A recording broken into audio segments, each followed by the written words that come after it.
Return రాకపోతే ఎందుకండి investment చేయాలి? ఈరోజు చాలామంది 4-5 సంవత్సరాలు 5 సంవత్సరాలు ఇన్వెస్ట్మెంట్ చేసుకుని కూర్చున్నారు, రూపాయి కూడా రిటర్న్ రాలేదు. అట్లీస్ట్ వాల్యూ ఎప్రిషియేట్ కావాలి కదా. సో నేను అదైతే సీరియస్గా చెప్తా ఉన్నాను. నా కన్సెప్ట్స్, నా ప్రోడక్ట్స్ ఎప్పుడు కూడా రిటర్న్ గివింగ్ ఓరియంటెడ్గానే నేను క్రియేట్ చేస్తాను. వాటి మీద నేను ప్లాన్ చేస్తాను. హాయ్ ఫాలోవర్స్కి, ఇన్వెస్టర్స్కి కొన్ని ఇంపార్టెంట్ పాయింట్స్ చెప్పదలుచుకున్నాను.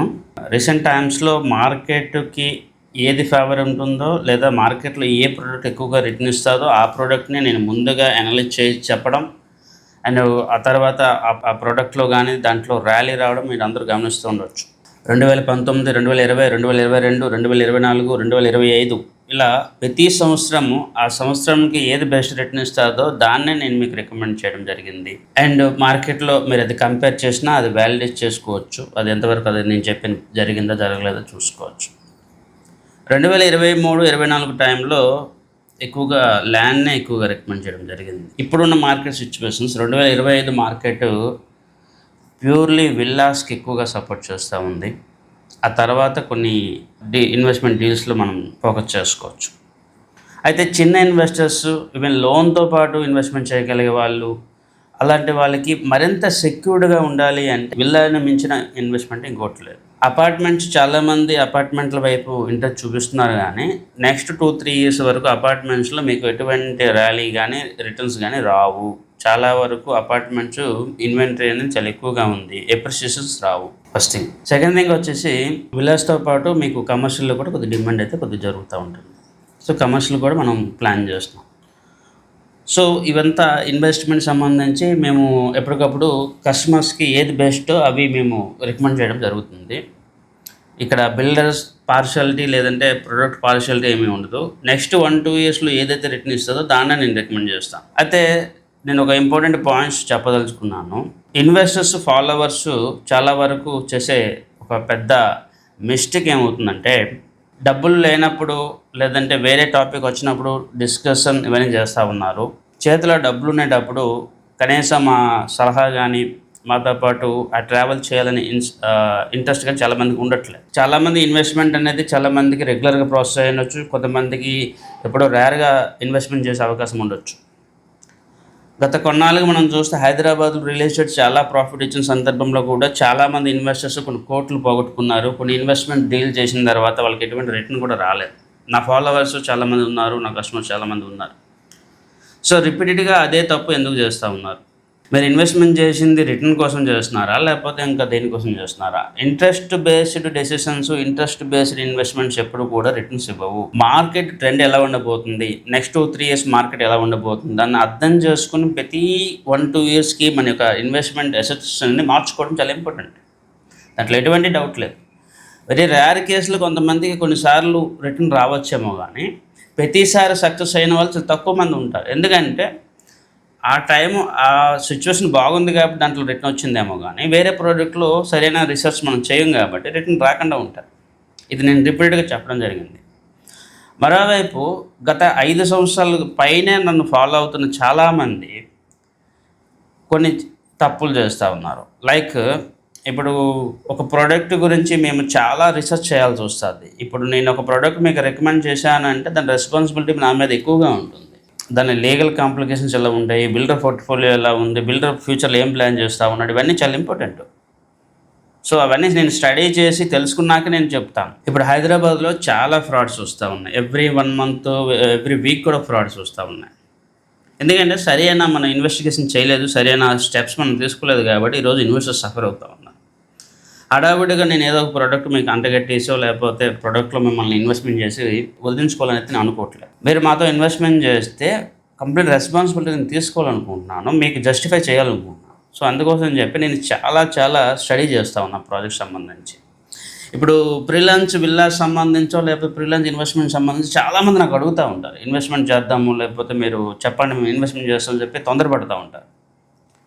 ఒక విషయం గమనించండి, అన్ని అప్రూవల్స్ అన్నీ వచ్చిన తర్వాత ఏ బిల్డర్ కూడా డిస్కౌంట్ ఇవ్వడు. ఫస్ట్ అప్రూవల్ రాని స్టేజ్లో మనం ఇన్వెస్ట్మెంట్ చేసామనుకోండి 200% మనకు రిస్క్ ఉంటుంది. ఎందుకంటే ఆ డబ్బులు ఆయన ఎలా యూటిలైజ్ చేస్తాడో తెలియదు, ఈలోగా ఎటువంటి లిటిగేషన్స్ ప్రాబ్లమ్స్ వస్తే మనకు తెలియదు. దాన్ని మనం ఫేస్ చేసేటట్టు కూడా ఉండాలి. ఇవన్నీ పక్కన పెట్టి పోనీ అప్రూవల్ అన్నీ తీసుకున్న తర్వాత కూడా మనం ఏదో బెస్ట్ డీల్ ప్లాన్ చేసినా కూడా చాలామంది చేసే ఒక లో గ్రేడెడ్ మైండ్ సెట్ ఎలా ఉంటుందంటే, ఒక జనరల్ ఏజెంట్ని ఎలా ట్రీట్ చేస్తారో మమ్మల్ని కూడా అట్లానే ట్రీట్ చేస్తారు. మేము డైరెక్ట్గా కంపెనీకి అప్రోచ్ అయిపోతాం, లేకపోతే ఇంకేమైనా వస్తుందో. ఇవన్నీ ఈ యావిగేషన్స్ వల్ల నేను ఏదైతే బెస్ట్ ప్రైస్ ఇవ్వదలుచుకున్నానో ఆ బెస్ట్ ప్రైస్ మీరు తీసుకోలేకుండా పోతా ఉన్నారు. ఇక్కడ రీసెంట్గా జరిగిన కొన్ని సంఘటనలు కూడా నేను చెప్తాను. రీసెంట్గా ఒక క్లయింట్ నన్ను కాంటాక్ట్ అయ్యారు. ఆ ప్రాజెక్టు ఐడిపిఎల్ ల్యాండ్లో ఉంది, పొల్యూటెడ్ ల్యాండ్ వద్దని చెప్పి నేను మొదట చెప్పాను వాళ్ళకి. లేదు నాకు కావాలి, నేను ఇన్వెస్ట్మెంట్ పర్పస్ అని చెప్పేసి కన్విన్స్ చేశాను. సరే, నేను దాన్ని యాక్సెప్ట్ చేశాను. మీతో పాటు ఇంకెవరైనా లేదా మనకు సంబంధించి ఇంకెవరైనా ఇన్వెస్టర్స్ వస్తే నేను చెప్తాను. ఎందుకంటే అందరూ కలిపి ఇన్వెస్ట్మెంట్ చేస్తే మీకు బెస్ట్ ప్రైస్ వస్తుంది. సింగిల్గా ఒక ఇన్వెస్ట్మెంట్ చేసేదానికన్నా ఒక గ్రూప్ ఇన్వెస్ట్మెంట్ చేస్తే బెస్ట్ ప్రైస్ వస్తుంది. ఆ టైం కూడా తను ఇవ్వలేదు. ఇమీడియట్గా తన బిల్డర్ దగ్గర ఒక అపార్ట్మెంట్ అయితే బుక్ చేశారు. ఇక్కడ నేను చెప్పదలుచుకుంది ఏంటంటే, డబ్బులు ఉన్నప్పుడు చాలా అగ్రెసివ్గా డెసిషన్ తీసుకుంటున్నారు. చాలా అగ్రెసివ్ డెసిషన్స్ అండ్ చాలా ఓన్ డెసిషన్ తీసుకుంటారు. ప్రాబ్లం వచ్చిన తర్వాత ఎవరిని బ్లేమ్ చేస్తాం మనం? ప్రాబ్లం వచ్చిన తర్వాత ఎవరిని బ్లేమ్ చేస్తాం?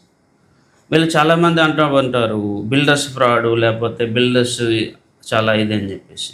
మరి ఎలాంటి కస్టమర్స్ గురించి ఏమనుకోవాలి మనం?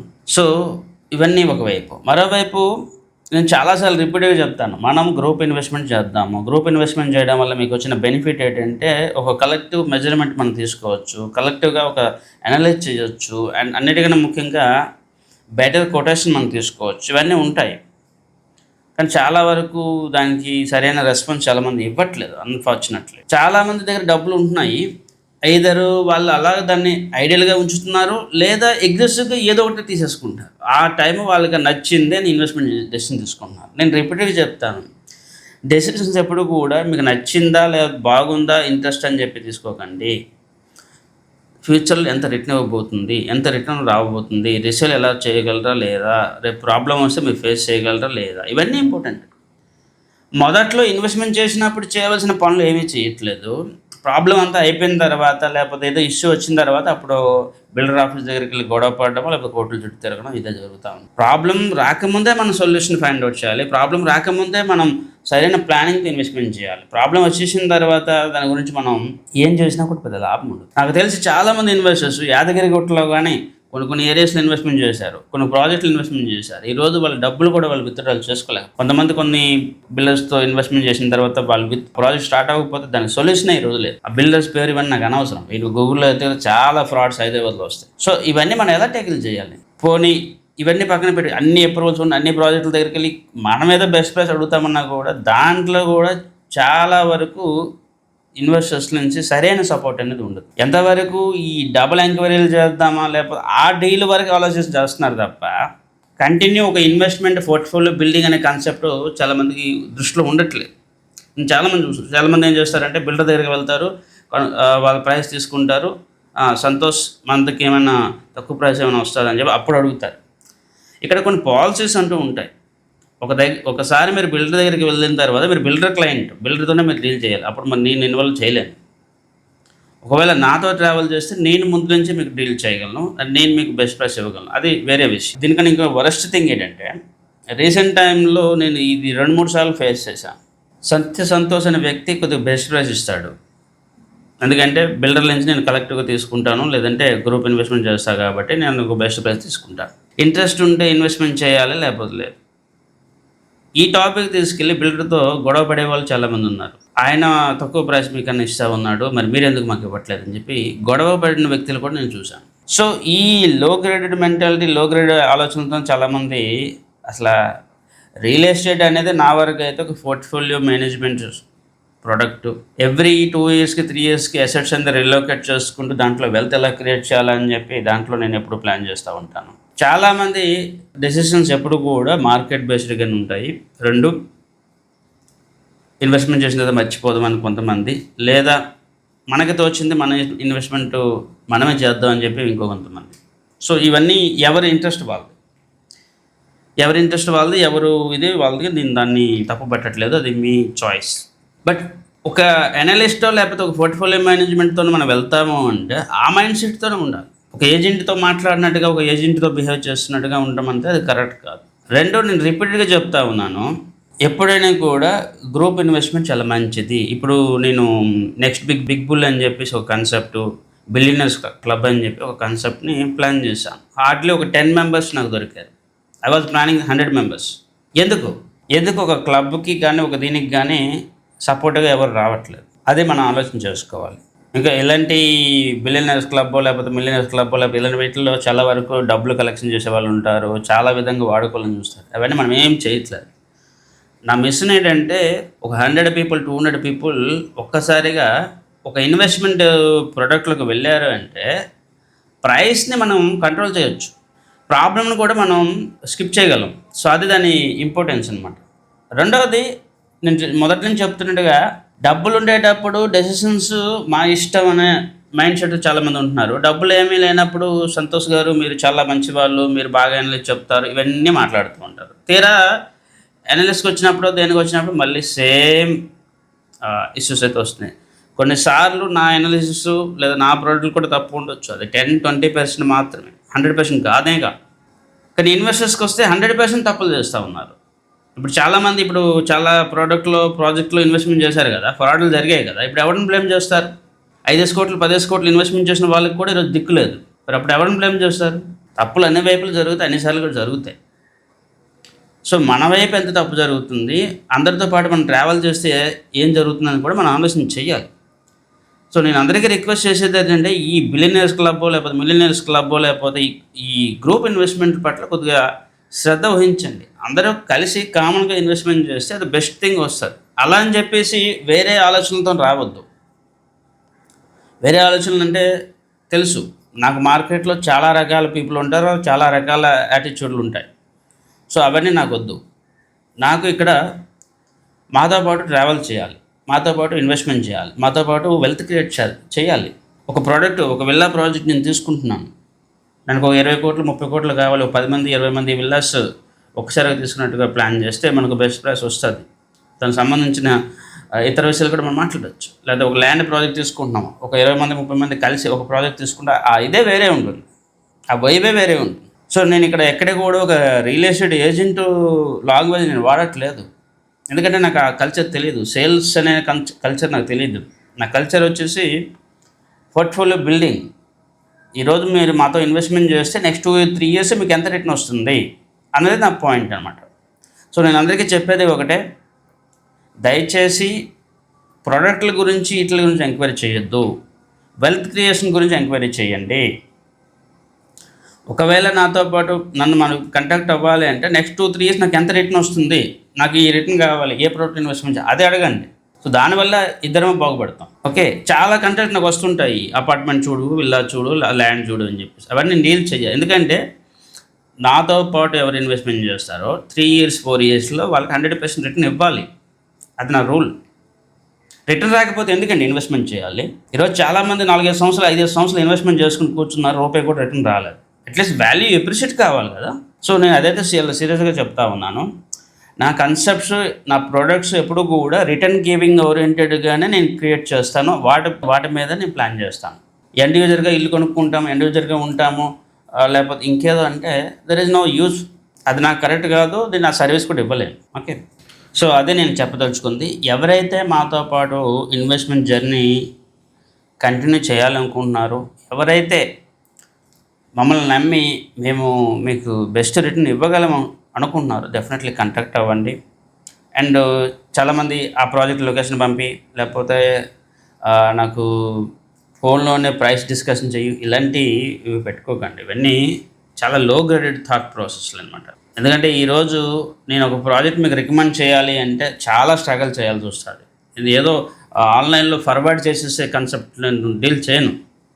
నేను ఒకటి రికమెండ్ చేశానంటే ఇన్ పర్సన్గా నేను వెళ్ళి వెరిఫై చేసి ఆ ప్రాజెక్టు, ఆ బిల్డర్ కరెక్టా కాదా ఇవన్నీ చూసి చెప్పాలి. ఇంత ఎఫర్ట్స్ మేము పెడుతున్నాం, ఇంత టైం మేము స్పెండ్ చేస్తున్నాం. సో దానికి మీరు రెస్పెక్ట్ ఇవ్వాలి.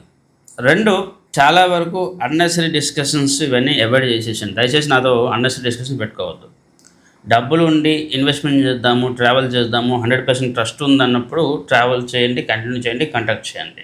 మార్కెట్లో చాలా వాట్సాప్ గ్రూప్స్ ఉంటాయి, చాలామంది మార్కెట్లో ఏజెంట్లు ఉన్నారు, చాలామంది ఉన్నారు. సో కాంటాక్ట్ చేయాలి, ఇవన్నీ చేయాలంటే మీరు వాళ్ళని కాంటాక్ట్ చేసుకోండి. నేను నా వరకు అయితే లాస్ట్ 6-7 ఇయర్స్ నుంచి నేను ఇక్కడ రియల్ ఎస్టేట్లో ఉన్నాను, అడ్వైజరీ సర్వీస్ ఇస్తున్నాను. ఇంకొక 10 ఇయర్స్ కూడా ఇవ్వదలుచుకున్నాను అండ్ ఇక్కడ ఉండదలుచుకున్నాను. అండ్ నాతో పాటు ట్రావెల్ చేసిన ప్రతి ఒక్క వ్యక్తికి కూడా వెల్త్ క్రియేట్ చేయాలనుకుంటున్నాను. నాది రియల్ ఎస్టేట్తో పాటు ఈక్విటీ ఉందని కూడా మీలో చాలామందికి తెలుసు. సో నేను ఎప్పుడు కూడా చాలా రెస్పాన్సిబుల్గా ఉండడానికి చూస్తాను. అండ్ ఏదో పరిగెట్టి పాలు తాగే కన్నా నిలబడి నీళ్ళు తాగే తత్వం నాది. సో నేను ఎప్పుడు కూడా ఏవో ఫాల్స్ ప్రోడక్ట్లు ఇచ్చేసా లేకపోతే ప్రోడక్ట్లు అమ్మాలని నా ఇంటెన్షన్ కానే కాదు. నాకు ఒక 100-200 ఇన్వెస్టర్ కమ్యూనిటీ కావాలి. వాళ్ళతో పాటు ట్రావెల్ చేయాలి.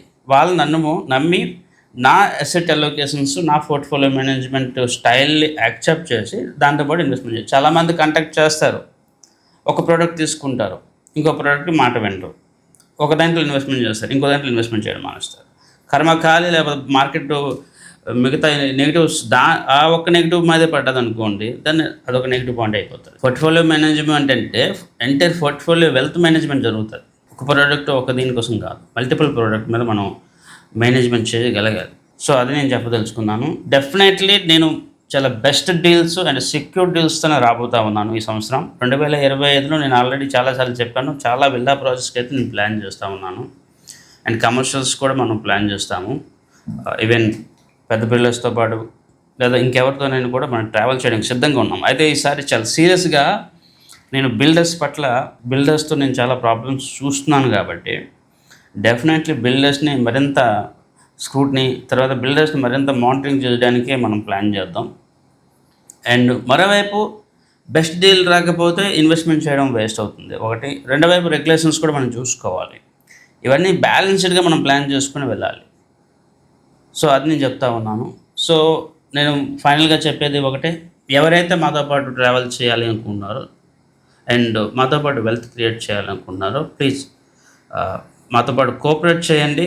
అండ్ ఇన్వెస్ట్మెంట్ డెసిషన్స్లో మరింత ఫెయిర్గా ఉండండి. నేను ఇదివరకు చెప్పినట్టుగా మీరు ఒకరి నుంచి హానెస్టీ లేదంటే సిన్సియర్ సర్వీస్ ఎక్స్పెక్ట్ చేస్తే మీరు కూడా అంతే హానెస్ట్గా అంతే సిన్సియర్గా ఉండాలి. అదే నేను చెప్తాను. మీరు హానెస్ట్గా సిన్సియర్గా లేకపోతే వేరే వాళ్ళు మీ పట్ల ఎందుకు సిన్సియర్గా హానెస్ట్గా ఉంటారు? హైదరాబాద్లో రియల్ ఎస్టేట్లో జరుగుతున్న పెద్ద మిస్టేక్లో ఇది కూడా ఇంకొకటి. ప్రజలు హానెస్ట్గా లేదు కాబట్టి బిల్డర్స్ నుంచి ఫ్రాడ్స్ ఎక్కువగా వస్తాయి. హానెస్ట్గా వీళ్ళు లేరు కాబట్టి వాళ్ళు ఎక్కువ ఫ్రాడ్ చేస్తూ ఉన్నారు. ఎవరిని తప్పుపడడానికి లేదు ఇక్కడ. మనం ఎప్పుడైతే ఎథికల్గా ఉంటామో అండ్ మనం సరైన రెగ్యులేషన్స్ సరైన మెజర్మెంట్ తీసుకుంటామో ఎవడు కూడా ఫ్రాడ్ చేయడు, ఎవడు కూడా మమ్మల్ని రిస్క్లోకి తోయడు. కానీ ఇప్పుడు రిపీటెడ్గా నేను చెప్పేది ఒకటే, డబ్బులు ఉండేటప్పుడు చాలామంది డెసిషన్స్ ఓన్గా తీసుకుంటున్నారు. డబ్బులు లేనప్పుడు, డబ్బులు పోగొట్టుకున్నప్పుడు సంతోష్ గారు మీరు మంచి వాళ్ళు సార్, సంతోష్ గారు మీరు హెల్ప్ చేయాలి సార్ అంటే, మరి డబ్బులు ఉన్నప్పుడు ఎందుకు ఇంటెన్షన్ లేదు అంటే ఇది ఒకసారి కాదు, రిపీటెడ్గా జరిగిన సంఘటనలు నేను చూస్తూ ఉన్నాను. సో ఇవన్నీ మనకు తెలిసినవే. నేను ఇదే కన్క్లూడ్ చేస్తూ ఉన్నాను. ఎవరైతే మాతో ట్రావెల్ చేయాలనుకుంటున్నారో ఇవన్నీ ఒకసారి మీరు గుర్తుంచుకోండి. ఎందుకంటే నేను మళ్ళీ ఇవి చెప్పదలుచుకోలేదు. Thank you very much.